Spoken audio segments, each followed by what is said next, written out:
बिस्मिल्लाहिर्रहमानिर्रहीम अस्सलाम वालेकुम।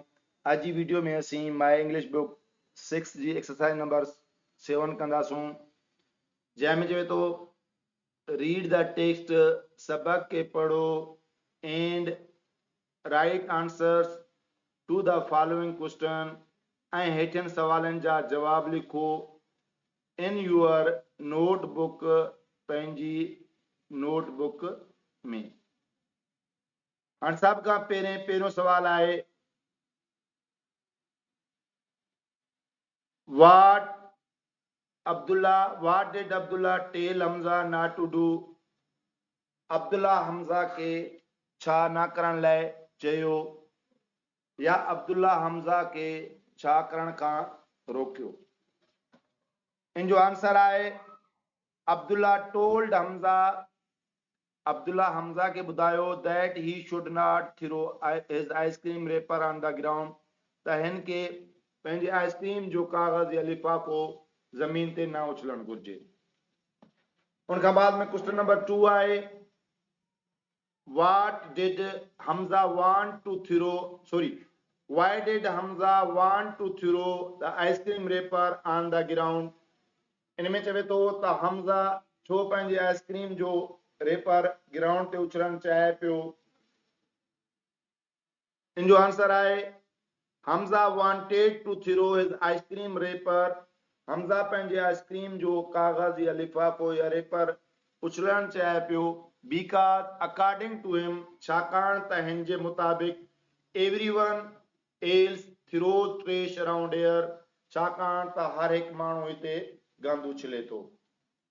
Number 3 question according to Abdullah, what should people do to have a clean and beautiful Pakistan? Abdullah जे मुताबिक त माण्हुनि खे छा करण घुर्जे पंहिंजे मुल्क के साफ़ ऐं खूबसूरत ॾिसण लाइ।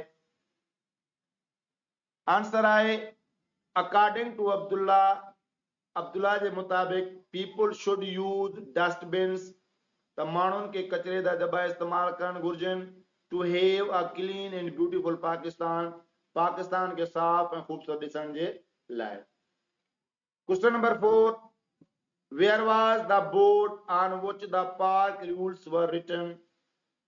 सवाल नंबर 34 में पूछे तो द बोर्ड किथे हुयो जंहिं ते पार्क जा असूल लिखियल हुया। आंसर में चवे तो the board was outside the park near the get on which the park rules were written. चवे तो त बोर्ड पार्क जे ॿाहिरियां दरवाजे जी बाहर सां हुयो जंहिं ते पार्क जा असूल लिखियल हुया। क्वेश्चन नंबर 5 एंड लास्ट आखिरी सवाल है what were the two things that Abdullah and Hamza decided to do.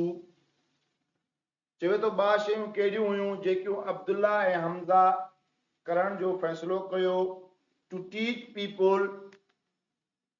People about keeping the park clean, त माण्हुनि खे सेखारण लाइ त पार्क कीअं साफ़ रखिजे। कहिड़ियूं बा शयूं हुयूं जेके हमजा ऐं अब्दुल्ला करण जो फैसलो कयो त जीअं उहे माण्हुनि खे सेखारीनि त कीअं जेको आहे पार्क खे साफ़ रखिजे। उन जो आंसर जवाब आहे the two things that Abdullah and Hamza decided to do, बा शयूं जेकियूं अब्दुल्ला ऐं हमजा करण जो फैसलो कयो to teach the people about keeping the park clean, माण्हुनि खे ॿुधाइण लाइ त पार्क खे साफ़ कीअं रखिजे। वर प्लेसिंग ऑफ डस्टबिन, चवे तो त कचरे जा दॿा रखण एंड पेस्टिंग पोस्टर, ऐं पोस्टर हणण जेको आहे इन्हनि जूं ॿ शयूं हुयूं जेके उन्हनि जेको आहे करण जो फैसलो कयो। हिकु जेको आहे असां पोस्टर हणंदासूं जंहिं जे ज़रिए जेको आहे माण्हुनि खे ॼाण ॾींदासूं त कहिड़े तरीक़े सां जेको आहे पार्क जी सफ़ाई जो ख्याल रखनि, ऐं उन खां अलावा जेको आहे असीं पार्क में हर हंधि जेको आहे कचरे जा दॿा रखंदासूं जीअं पार्क खे साफ़ ऐं सुथरो रखी सघिजे। उम्मीद आहे तव्हांखे असांजो अॼु जो लेक्चर पसंदि आयो हूंदो। जेको पसंदि आयो आहे त असांखे लाइक कयो, कमेंट कयो ऐं असांजी पोस्ट खे शेयर कयो। वॾी महिरबानी।